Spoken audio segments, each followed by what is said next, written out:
بسم اللہ الرحمن الرحیم۔ تحصیل المنطق کا دوسرا باب ہے تصدیقات، اس کا 8واں سبق ہے استقراء اور تمثیل کا بیان۔ اس میں ہم نے دو چیزیں پڑھنی ہیں، ایک ہم نے پڑھنا ہے استقراء کسے کہتے ہیں، دوسرا ہم نے پڑھنا ہے تمثیل کسے کہتے ہیں۔ تو سب سے پہلے بات کر لیتے ہیں استقراء کی۔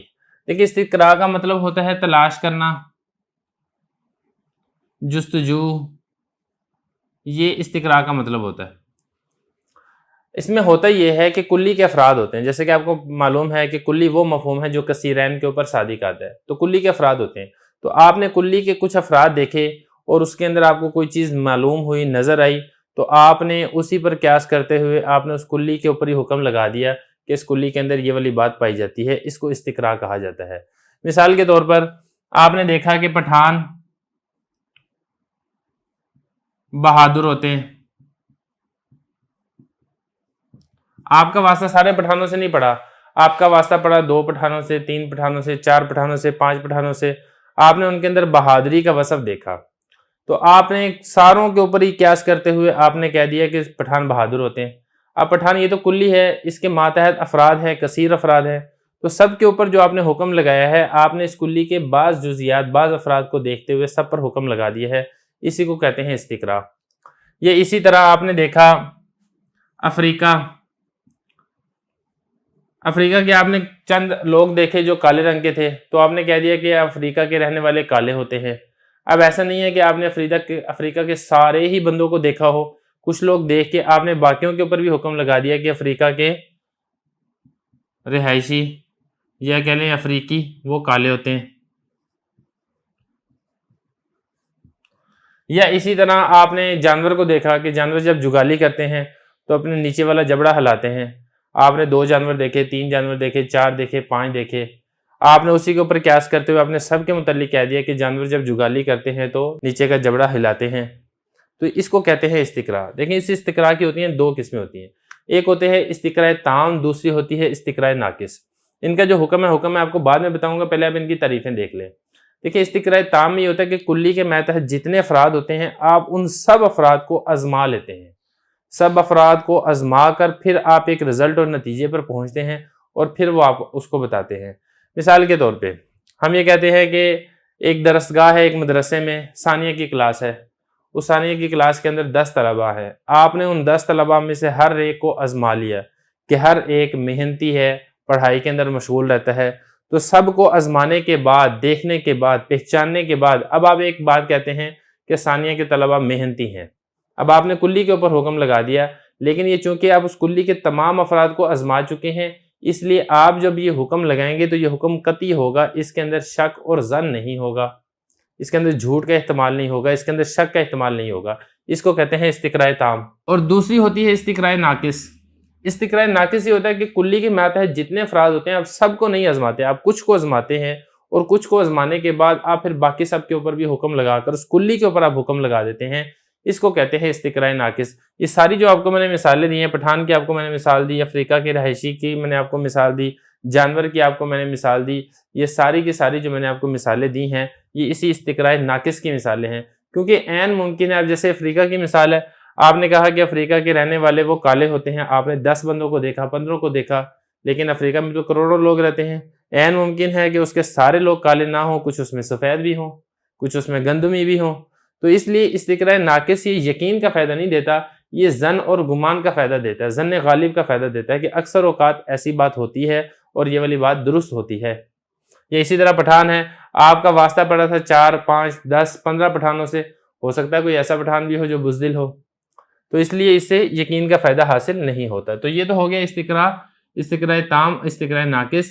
دیکھیں استقراء آپ نے تفصیل سے سمجھ لیا ہے، استقراء کی میں نے آپ کو 2 مثالیں بھی سمجھا دی ہیں، استقراء تام، استقراء ناقص۔ اگلی جو چیز ہے اس 8ویں سبق میں وہ ہے تمثیل۔ تمثیل کس کو کہتے ہیں یہ دیکھ لیتے ہیں۔ دیکھیں تمثیل کا مطلب ہوتا ہے مشابہ ہونا، مشابہ ہونا اور اسی طریقے سے مماثل ہونا،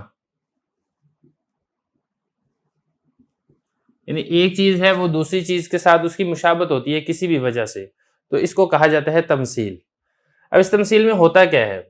اس تمثیل میں ہوتا یہ ہے کہ ایک چیز دوسری چیز کے مشابہ ہوتی ہے، وہ ہم اس لیے مشابہ قرار دیتے ہیں تاکہ جو دوسری چیز کا حکم ہے وہ پہلی چیز کے اوپر بھی لگ سکے اس مشابہت کی وجہ سے۔ تو اصل میں یہاں پہ کل 4 چیزیں ہوتی ہیں جس کی وجہ سے حکم لگتا ہے۔ وہ کون کون سی چیزیں ہیں؟ پہلے نمبر پر آتی ہے مقیس علیہ، اس کو اصل کہتے ہیں اور اس کا دوسرا نام ہے مقیس علیہ۔ دوسرے نمبر پر ہوتا ہے مقیس، اس کو مقیس بھی کہتے ہیں اور اس کو فرع بھی کہتے ہیں۔ تیسرے نمبر پر ہوتا ہے حکم، چوتھے نمبر پر ہوتی ہے علت۔ یہ چار چیزیں پائی جاتی ہیں، پھر ایک تمثیل وجود کے اندر آتی ہے۔ اب وہ چار چیزیں کیسے کیسی ہیں یہ بھی دیکھ لیتے ہیں۔ دیکھیں جو اصل مقیس علیہ ہے یہ وہ چیز ہوتی ہے جس کے مشابہ قرار دیا جاتا ہے، جس کے مماثل قرار دیا جاتا ہے، تو یہ ہوگی وہ چیز۔ مثال کے طور پہ ہم ایک مثال لے لیتے ہیں، شراب اور بھنگ۔ دیکھیں ذرا، شراب حرام ہے، یہ تو نصوص قطعیہ سے ثابت ہے۔ اب ہم نے یہ کہا کہ بھنگ بھی حرام ہے، تو بھنگ حرام کیوں ہے؟ کیونکہ اس کی مشابہت پائی جاتی ہے شراب کے ساتھ۔ اب یہاں پر آپ دیکھیں شراب کے ساتھ مشابہت پائی جاتی ہے، تو شراب بنے گا مقیس علیہ، اور اصل تو یہ ہوگی اصل، اور جس کی مشابہت کی جا رہی ہے، جس کو مشابہ قرار دیا جا رہا ہے، اس کو کہا جاتا ہے مقیس اور فرع۔ تو یہ جو بھنگ ہے یہ بنے گی مقیس اور فرع۔ پھر اب اس کے بعد یہ ہے کہ وہ کیا چیز مشترکہ ہے، وہ کون سا وصف ہے جو دونوں میں پایا جا رہا ہے، جس وصف کی وجہ سے بھنگ کو شراب کے مشابہ قرار دیا جا رہا ہے۔ وہ جو وصف مشترک ہے اس کو کہا جاتا ہے علت، اور وہ وصف مشترک ہے نشہ۔ جب ہم نے غور کیا دونوں چیزوں میں تو ہمیں معلوم ہوا کہ شراب کو جو شارع نے حرام قرار دیا ہے اس کے پیچھے جو وصف ہے، جو علت ہے، جو سبب ہے، وہ ہے نشہ۔ پھر ہم نے جب دیکھا کہ یہی وصف، یہی سبب، یہی علت چونکہ بھنگ کے اندر بھی پائی جا رہی ہے، تو ہم نے بھنگ کے متعلق بھی کہہ دیا کہ بھنگ میں بھی نشہ ہے۔ تو یہ جو علت ہے یہ ہے نشہ، جو کہ ان دونوں کے درمیان مشترک ہونی چاہیے۔ تو جب یہ تینوں چیزیں پائی جائیں گی، مقیس علیہ کا آپ کو پتہ چل جائے گا، مقیس کا آپ کو پتہ چل جائے گا، علت کا آپ کو پتہ چل جائے گا۔ پھر آپ یہ دیکھیں کہ جو اصل مقیس علیہ ہے اس کے اندر کون سا حکم ہے جو آپ اس مقیس کے اوپر لاگو کرنا چاہ رہے ہیں، اور وہ حکم جب آپ نے معلوم کیا تو وہ حکم تھا حرام ہونے کا۔ یہی حکم اٹھا کر آپ نے جو مقیس علیہ کا حکم تھا وہی حکم آپ نے اٹھا کر مقیس یعنی فرع کو دے دیا۔ تو اس کو کہا جاتا ہے تمثیل مناطقہ کی اصطلاح کے اندر۔ باقی رہ گئے شریعت والے جو فقہاء ہیں وہ اس کو قیاس کہتے ہیں، وہاں بھی یہ لفظ ہوتا ہے قیاس۔ بہرحال اس کے اپنے اصول و قواعد ہیں، مناطقہ کے اپنے اصول و قواعد ہیں۔ تو اس کی تمثیل کے آگے دو قسمیں بیان کی جاتی ہیں، ایک اس میں ہوتا ہے دوران۔ دیکھیں بات چل رہی تھی تمثیل کے اندر کہ جو وصف ہے جس کو ہم نے علت بنایا تھا، جس کی وجہ سے ہم نے حکم لگایا تھا، مقیس کے اوپر ہم نے حکم لگایا تھا مقیس علیہ کے اوپر قیاس کرتے ہوئے۔ دیکھیں اس وصف کی دو قسمیں ہو سکتی ہیں، ایک قسم ہے دوران، دوسری قسم ہے صبر اور تقسیم۔ اس کا کیا مطلب ہے؟ دیکھیں دوران کا مطلب یہ ہے کہ جو وصف آپ نے تلاش کیا ہے کہ جس وصف کی وجہ سے مقیس پر حکم لگ رہا ہے مقیس علیہ کا، آپ اس وصف کو ہٹا کر دیکھیں آیا پھر بھی حکم باقی رہتا ہے یا حکم باقی نہیں رہتا۔ اگر تو حکم پھر بھی باقی رہتا ہے تو مطلب ہے کہ آپ نے وصف ٹھیک تلاش نہیں کیا، اور اگر حکم باقی نہیں رہتا تو پھر پتہ چلے گا کہ آپ نے وصف ٹھیک تلاش کیا ہے۔ اس کو کہتے ہیں دوران۔ مثال سے بات سمجھ میں آئے گی، جیسا کہ ہم نے شراب میں جو علت نکالی تھی وہ ہم نے علت نکالی تھی نشہ، اور پھر اس نشے کی وجہ سے ہم نے بھنگ کے اوپر حکم لگایا تھا حرام ہونے کا، اس علت کی وجہ سے۔ اب آپ یہ دیکھیں کہ شراب کے اندر یہ نشے کی علت پائی جا رہی ہے جس کی وجہ سے بھنگ کے اوپر حرام ہونے کا حکم لگایا تھا۔ آیا اس علت کو اگر یہ بھنگ سے ہٹا دیا جائے تو تب بھی حکم باقی رہتا ہے یا حکم باقی نہیں رہتا ہے؟ تو یہ واضح بات ہے کہ اگر شراب سے نشہ نکل جائے گا تو پھر شراب بھی حرام نہیں رہے گی، نشہ ہوگا تو حرام رہے گا۔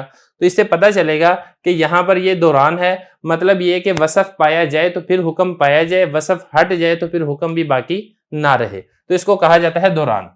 اب اس کے بعد آگے چلتے ہیں صبر اور تقسیم۔ صبر اور تقسیم کسے کہتے ہیں؟ دیکھیں جس مقیس علیہ میں آپ نے جو علت تلاش کی تھی، صبر اور تقسیم کا مطلب یہ ہے کہ آپ اس کے تمام اوصاف کو ایک ایک کر کے جائزہ لیں، ایک ایک کر کے آپ ان کو جانچیں، پھر آپ ان کو الگ الگ کر کے دیکھیں، ایک ایک کو الگ الگ کر کے دیکھیں۔ اس سے آپ کو معلوم ہوگا کہ اصل وصف کون سا ہے جس کی وجہ سے حکم کے اندر اشتراک پایا جا رہا ہے۔ مثال کے طور پہ شراب ہے، اب ہم نے شراب کے اوصاف دیکھے۔ شراب کا ایک وصف ہے انگور کا پانی، شراب کا دوسرا وصف ہے رقیق یعنی پتلا ہونا، شراب کا تیسرا وصف ہے اس کا ایک مخصوص رنگ ہے، شراب کا چوتھا وصف ہے اس کی ایک مخصوص بدبو ہے،